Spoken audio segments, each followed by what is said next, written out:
Certains électeurs ne le cachent pas, leur choix se fera en fonction de préoccupations très concrètes, comme par exemple les baisses d'impôts.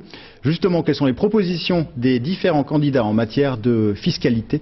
Le point avec Martine Lec.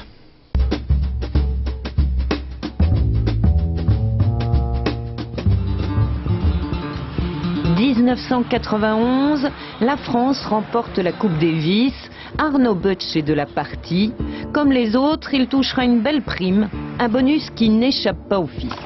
Quand mon bonus est arrivé, on a commencé à me dire, bon ben ce bonus-là, si tu veux, il va être pris en 3/4 pour la fiscalité, plus tu vas devoir payer ça.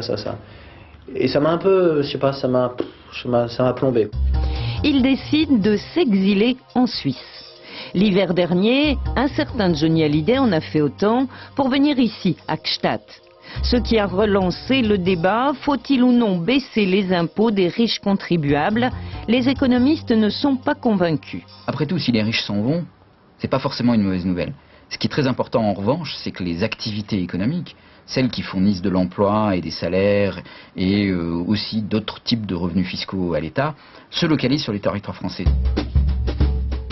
En fait, aucun candidat ne propose de supprimer l'impôt sur la fortune. Mais Nicolas Sarkozy promet de le réduire en plafonnant l'ensemble des impôts à 50% des revenus au lieu de 60% aujourd'hui. C'est ce qu'on appelle le bouclier fiscal.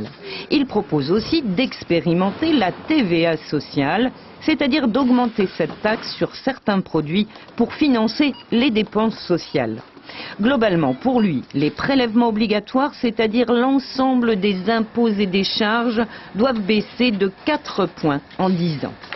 Plus radical, Jean-Marie Le Pen promet de réduire de moitié l'impôt sur le revenu. Quant à François Bayrou, sa priorité est de plafonner les niches fiscales dont bénéficient certains métiers et placements. À gauche, Ségolène Royal s'engage à ne pas augmenter les prélèvements obligatoires.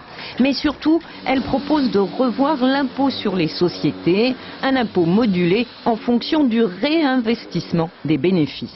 Le Parti communiste et l'extrême gauche veulent relever l'impôt sur le revenu des plus riches et doubler l'impôt sur la fortune.